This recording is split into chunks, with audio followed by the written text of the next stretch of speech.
2026 সালের এসএসসি পরীক্ষার্থী সুপ্রিয় ছাত্র এবং ছাত্রীরা, আমরা বাংলা প্রথম পত্রের আরেকটি কবিতা নিয়ে আরেকটি নতুন ক্লাসে চলে এলাম। কবিতাটি হচ্ছে জীবন বিনিময়। লিখেছেন কবি গোলাম মোস্তফা। গোলাম মোস্তফা, আমরা আবার সেই অ্যাজ ইউজুয়ালি প্রতিবারের মতো বলতে হচ্ছে যে কবি পরিচিতির মধ্যে আমাদের শুধু জন্মসাল, কবির কত সালে তিনি মৃত্যুবরণ করেছেন এবং কিছু কিছু তার প্রকাশিত কাব্যগ্রন্থের নাম আমরা একটু জেনে নেব। এই জিনিসটা আসলে আমরা বইয়ে সব জায়গাতেই পেয়ে যাবো, বইয়ের কবি পরিচিতি তো পেয়ে যাবো, এখানে নতুন করে বলার মতো তেমন কিছু একটা নেই। পরবর্তীতে আমরা চলে যাই কবিতার ভেতরে। এই কবিতাটি আসলে লেখা হয়েছে সম্পূর্ণভাবে একজন পিতা তার সন্তানকে কতটুকু স্নেহ করতে পারেন এবং পিতৃ স্নেহের কারণে সন্তানের সুখের জন্য, সন্তানকে ভালো রাখার জন্য তিনি কতটুকু আত্মত্যাগ করতে পারেন সে বিষয়ে কবিতার একটা দুটো লাইন আমরা একটু দেখি বিশ্লেষণ করে। এখানে লিখেছে, চারিধারে তার ঘনাইয়া আসেছে মরণ অন্ধকার। কার মরণ অন্ধকার ঘনিয়ে এসেছে? হুমায়ুন, যিনি ছিলেন বাদশাহ বাবরের পুত্র, তার চারিধারে ঘনিয়ে এসেছে মরণ অন্ধকার। হুমায়ুন এতটাই অসুস্থ যে তার চারদিকে বাদশাহ বাবরের মনে হচ্ছে, সবারই মনে হচ্ছে যে সে কিছুদিনের মধ্যে হয়তো বা মারা যাবে। আরেকটা লাইন একটু আমরা দেখি।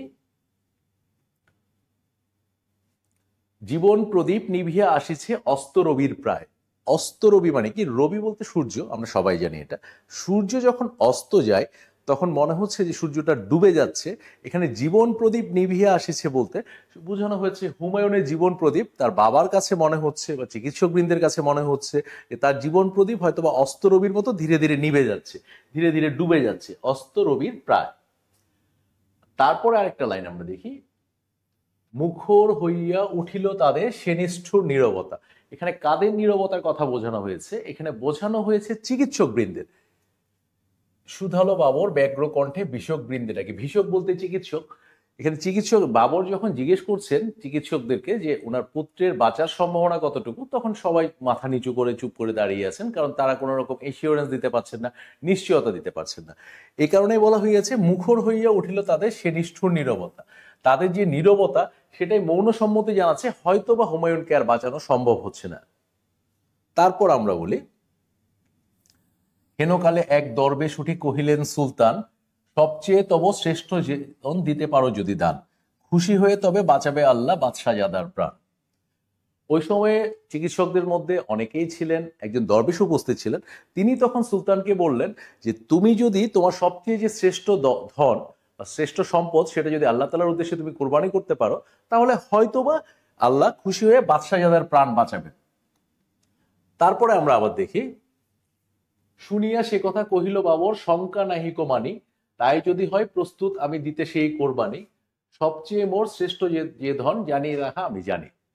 তখন বাবর নিজে বললেন যে ঠিক আছে, এই যদি হয়, উপরওয়ালা যদি, আল্লাহ তাআলা যদি এটাই চান, তাহলে আমি আমার সবচেয়ে বড় যে ধন সেটা আমি কোরবানি দিতে রাজি আছি, প্রস্তুত আমি দিতে সেই কোরবানি, সবচেয়ে মোর শ্রেষ্ঠ যে ধন জানি আমি তাহা জানি। মানুষের সবচেয়ে শ্রেষ্ঠ ধন বলতে আসলে মানুষের জীবনকেই তো বোঝানো হয়। মানুষ যদি নাই থাকে তাহলে তার সবকিছুই তো বৃথা হয়ে যায়। তাহলে তার জীবন সে কোরবানি দিতে, তার পুত্রের চিকিৎসার জন্য বা তার পুত্রের সুস্থতার জন্য উনি নিজে তার জীবন, ঠিক আছে, এখন কোরবানি তো দিতে বললেই দেওয়া যায় না, সেটা আল্লাহর উদ্দেশ্যে নিবেদন করতে হবে। সেটা কিভাবে আসে দেখো, এই লাইনটাতে আমরা দেখি, মোর জীবনের সবচেয়ে প্রিয় আমারই আপন প্রাণ, তাই নিয়ে প্রভু পুত্রের প্রাণ করমোরে প্রতিদান। তখন বাবর প্রার্থনা করতে বসে গেলেন, দোয়া করতে বসলেন। তখন তিনি আল্লাহর কাছে বললেন যে আমার জীবনের সবচেয়ে প্রিয় হচ্ছে আমার আপন প্রাণ, এটা নিয়ে যদি তুমি খুশি থাকো তাহলে আল্লাহ তুমি আমার পুত্রের প্রাণটা আমাকে প্রতিদান হিসেবে, আমার প্রাণের প্রতিদান হিসেবে তুমি আমাকে আমার পুত্রের প্রাণটা ফেরত দাও। এরপরে আমরা আবার যাই, একটু এলেনটা দেখি, স্তব্ধ নীরব গৃহতল মুখে নাহি কারো বাণী, গভীর রজনী সুপ্তি মগন নিখিল বিশ্বরানী। স্তব্ধ নীরব গৃহতল, তার মানে হচ্ছে গৃহতল বলতে চারিদিকে সমস্ত ঘর বাড়ি সবকিছু নীরব হয়ে রয়েছে। মুখে নাহি কারো বাণী, কারো মুখে কোনো কথা নেই। গভীর রজনী, যেহেতু গভীর রাত সে কারণে। সুপ্তি মগন নিখিল বিশ্বরানী, সুপ্তি মগন সবাই ঘুমন্ত অবস্থায়, সুপ্তা অবস্থায় রয়েছে। নিখিল বিশ্বরানী মানে বিশ্বরানী বলতে পুরো পৃথিবী, নিখিল বলতে আকাশ এবং পৃথিবী সবকিছুই তখন সুপ্তিমগ্ন অবস্থায় রয়ে গিয়েছে, নিদ্রাচ্ছন্ন তন্দ্রাচ্ছন্ন অবস্থায় সবাই রয়েছে। তারপরে আমরা কি, আকাশে বাতাসে ধ্বনিতেছে যেন গোপন কি কানাকানি। আকাশে বাতাসে মনে হচ্ছে সবাই সবকিছু যখন নীরব তখন আমাদের কিন্তু এমনিতেই মনে হয় যে আকাশে বাতাসে কোনো একটা আওয়াজ হলে মনে হচ্ছে কেউ কানাকানি করছে বা কিছু একটা বলতে চাচ্ছে, জিনিসটা এখানে তাই বুঝিয়েছে। এরপরে হচ্ছে সহসা বাবর ফুকারি উঠিল, নাহি ভয় নাহি ভয়, প্রার্থনা মোর কবুল করেছে আল্লাহ যে দয়াময়, পুত্র আমার বাঁচিয়া উঠিবে মরিবে না নিশ্চয়। বাবর তখন হঠাৎ করে তার মধ্যে রিয়েলাইজেশন আসলো যে তিনি বুঝতে পারলেন যে আর কোনো ভয় নেই, আল্লাহ তাআলা ওনার প্রার্থনা কবুল করেছেন এবং ওনার পুত্র বেঁচে উঠবে, আর কখনো মানে পুত্র বেঁচে উঠবে এবং পুত্র এই যাত্রা অন্তত আর মরছে না। ঘুরিতে লাগিল পুলকে বাবর পুত্রের চারিপাশ, নিরাশ হৃদয় সে যেন আশার দীপ্ত জয় উল্লাস, তিমির রাতে তরুণে তরুণে উষার পূর্বাভাস। ঘুরিতে লাগিল পুলকে বাবর, বাবর তখন যখন বাবর বুঝতে পারলেন যে আল্লাহ তার প্রার্থনা কবুল করেছেন, তখন বাবর তার পুত্র তথা হুমায়ুনের চারপাশে উনি ঘুরতে লাগলেন, নিরাশ হৃদয় সে যেন আশার দীপ্ত জয় উল্লাস। উনি তো আশাহীন হয়ে পড়েছিলেন, নিরাশ হয়ে পড়েছিলেন, তখন আশার একটি দীপ্ত জয় উল্লাস, তখন উনি আশান্বিত যখন হলেন, এই কারণে বলা হয়েছে আশার দীপ্ত জয় উল্লাস। আশান্বিত হওয়ার কারণে নিরাশ হৃদয়, হৃদয় যখন নিরাশ ছিল তখন সম্পূর্ণ আবার আশাপূর্ণভাবে হৃদয়ে তিনি দীপ্ত জয় উল্লাস দেখতে পেলেন। তিমির রাতে তরুণে তরুণে উষার পূর্বাভাস, উনার জীবনে যে তিমির রাত, অন্ধকার রাত, তিমির হচ্ছে অন্ধকার, অন্ধকার রাতে যে অন্ধকারটা নেমে এসেছিল সেটা মনে হচ্ছে উষা, যখন আমরা ভোরবেলা আলো ফুটে সেটা হচ্ছে উষা, এই উষার পূর্বাভাস, উনি ভোরের আলো দেখতে পেলেন ওনার জীবনে, অন্ধকার জীবনটা আলোকিত হয়ে গেল। আবার নেক্সট আমরা আসি, মরিল বাবর নানা ভুল কথা মৃত্যুকে তারে কয়, মরিয়া বাবর অমর হয়েছে নাহি তার কোনো ক্ষয়, পিতৃস্নেহের কাছে হইয়াছে মরণের পরাজয়। আলটিমেটলি দেখা গেল যে আল্লাহ তার প্রার্থনা কবুল করেছেন এবং বাবরের মধ্যে রোগ লক্ষণগুলো দেখা যাচ্ছে, হুমায়ুন আস্তে আস্তে সুস্থ হয়ে যাচ্ছে। তার মানে হচ্ছে বাবর মারা যাচ্ছেন, হুমায়ুন সুস্থ হচ্ছে। এখানে মরিল বাবর নানা ভুল কথা, বাবর মারা যাচ্ছে কিন্তু বাবর তো আসলে মারা যাচ্ছেন না, মৃত্যুকে তারে কয়, মরিয়া বাবর অমর হয়েছে নাহি তার কোনো ক্ষয়।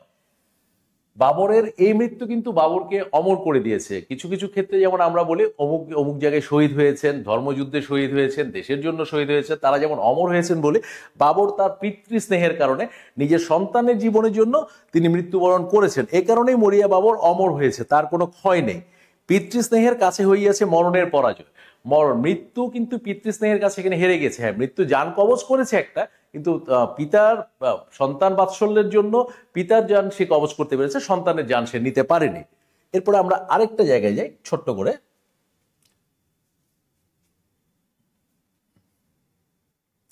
একটা সৃজনশীল প্রশ্নের মাধ্যমে আমরা একটা ছোট্ট উত্তর খুঁজি। একদিন রফিক ও তার ছোট ছেলে কক্সবাজার বেড়াতে যায়।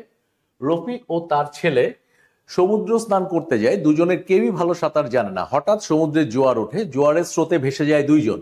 অনেক চেষ্টা করে কোনো মতে উপরে উঠে আসে রফিক, ছেলে বারবার চিৎকার করলেও রফিক বাঁচাতে যায় না, নিজের মৃত্যু ভয়ে ছেলে ডুবে যায় সমুদ্রের অতল গর্ভে। রফিক মনে মনে ভাবে চাচা আপন প্রাণ বাঁচা। এই জায়গাটাতে আমরা সম্পূর্ণভাবে জীবন বিনিময় কবিতার বিপরীত প্রতিচ্ছবি দেখতে পাই। কেন পাই? রফিক আর তার ছোট ছেলে, এখানে রফিক একজন পিতা, তার ছোট ছেলে, দুজনেই গিয়েছেন কক্সবাজারে। রফিকও সাঁতার জানে না ভালো করে, তার ছেলে তো জানেই না। এখানে যখন হঠাৎ করে প্রবল ঢেউ আসে তখন কি হয় যে রফিক কোনো মতে হয়তো তার জান নিয়ে উঠে যায়, কিন্তু তার ছোট ছেলেটা উঠতে পারে না। সেক্ষেত্রে রফিক কিন্তু তার জানের পরোয়া না করে যদি তার ছেলেকে বাঁচানোর জন্য সাগরে ঝাঁপ দিত বা তার ছেলেকে বাঁচানোর চেষ্টা করত, সেটা হয়তোবা কিছু ক্ষেত্রে জীবন বিনিময় কবিতার সম্রাট বাবরের প্রতিচ্ছবি হিসেবে প্রতীয়মান হতো। এখানে কিন্তু পিতৃস্নেহের জায়গায় এখানে কোনোভাবে সে নিজের জীবনের জন্য পিতৃস্নেহের মোটেও পিতৃস্নেহের কোনো কিছু এখানে সে অবশিষ্ট, রফিক এখানে কোনো কিছু অবশিষ্ট রাখেনি। তার মানে সে, আমরা এক কথায় বলতে পারি, বলা বাবা নামের কলঙ্ক হিসেবে এখানে রফিক প্রতীয়মান হচ্ছে, যে সে তার পুত্রের জন্য বা তার সন্তানের জন্য সে কোনো বাৎসল্য তো দেখায়নি, সে বিন্দুমাত্র ঝুঁকি পর্যন্ত নেয়নি। গ নাম্বার প্রশ্ন বলা হয়েছে উদ্দীপক ও জীবন বিনিময় কবিতার বৈসাদৃশ্য। এতক্ষণ আমরা যেটা বললাম সম্পূর্ণটাই হচ্ছে বৈসাদৃশ্য। কবিতাতে যেখানে সম্পূর্ণভাবে সন্তান বাৎসল্যের কথা বলা হয়েছে, সন্তান বাৎসল্যের জন্য একজন বাদশাহ তার নিজের জীবন পর্যন্ত বিসর্জন দিয়েছেন, এখানে তার ছেলেকে বাঁচানোর জন্য রফিক কিন্তু সমুদ্রে নামার মতো বিন্দুমাত্র ঝুঁকিও সে নেয়নি, বরং সে নিজের মনে বলেছে যে চাপা আপন প্রাণ বাঁচা, মানে নিজে বাঁচলে হয়তোবা সন্তান আরো, মানে সন্তানের মুখ সে দেখতে পারবে, কিন্তু নিজের জীবন বিন্দুমাত্র নিজের জীবনের ঝুঁকি সে নেয়নি। বৈসাদৃশ্য হচ্ছে পুত্র বাৎসল্য বা সন্তান বাৎসল্য, পুত্র আমরা নাইবা বললাম, সন্তান বাৎসল্যের ক্ষেত্রে সম্পূর্ণ বৈসাদৃশ্য এখানে দেখা যাচ্ছে। নেক্সট প্রশ্ন হচ্ছে পিতৃস্নেহের কাছে হয়ে গেছে মরণের পরাজয়, উদ্দীপক ও জীবন বিনিময় কবিতার আলোকে বিশ্লেষণ করো। পিতৃস্নেহের কাছে হয়েছে মরণের পরাজয় শুধুমাত্র কবিতাতেই হয়েছে। এখানে উদ্দীপকে তো কোনোভাবেই মরণের পরাজয় হয়নি, বরং মরণ জয়ী হয়েছে। মানুষের সঙ্গে মানুষের তার নিজের জীবনের প্রতি যে ভালোবাসা, সেটাই এখানে মরণ বুঝিয়ে দিয়েছে যে সে কোনোভাবেই, রফিক নিজের জীবন বিসর্জন তো পরের কথা, নিজের জীবনের বিন্দুমাত্র ঝুঁকি পর্যন্ত সে নেয়নি। কিন্তু কবিতাতে আমরা দেখতে পারি, জীবন বিনিময় কবিতায় বাদশাহ বাবর তার নিজের জীবনের ঝুঁকি শুধু না, উনি আল্লাহর কাছে প্রার্থনা করে তার নিজের জীবনের বিনিময়ে পুত্রের জীবন তিনি বাঁচিয়েছেন। এই কারণেই বলা যাচ্ছে সন্তান বাৎসল্য যেখানে প্রচন্ড ভাবে থাকে, সেটা হচ্ছে জীবন বিনিময় কবিতায়। সন্তান বাৎসল্যের কারণে তিনি তার সন্তানকে বাঁচিয়েছেন নিজের জীবনকে দান করে। আর উদ্দীপকের মধ্যে রফিক নিজের জীবনের জন্য তার সন্তানকে ত্যাগ করেছেন তথা বলি দিয়েছেন। দুটো সম্পূর্ণ ভিন্ন ব্যাপার। একটা নিজের জীবন বলি দিয়ে নিজের সন্তানকে বাঁচানো, আর একটা হচ্ছে নিজের সন্তানের জীবন বলি দিয়ে নিজেকে বাঁচানো। তো সন্তান বাৎসল্যর কাছে এখানে সম্পূর্ণ জীবন বিনিময় কবিতায় সন্তান বাৎসল্য ফুটে উঠেছে, আর উদ্দীপকের মধ্যে আত্মবাৎসল্য বা নিজেকে বাঁচানোর যে প্রক্রিয়া, সেটাই ফুটে উঠেছে, অন্য কিছুই না। দুটোই বিপরীতধর্মী। এ কারণে গ এবং ঘ দুটোর মধ্যে বৈসাদৃশ্যের ব্যাপারটাই আসবে, শুধুমাত্র বাৎসল্যের ব্যাপারটা তথা সন্তান বাৎসল্যের ব্যাপারটা। ধন্যবাদ।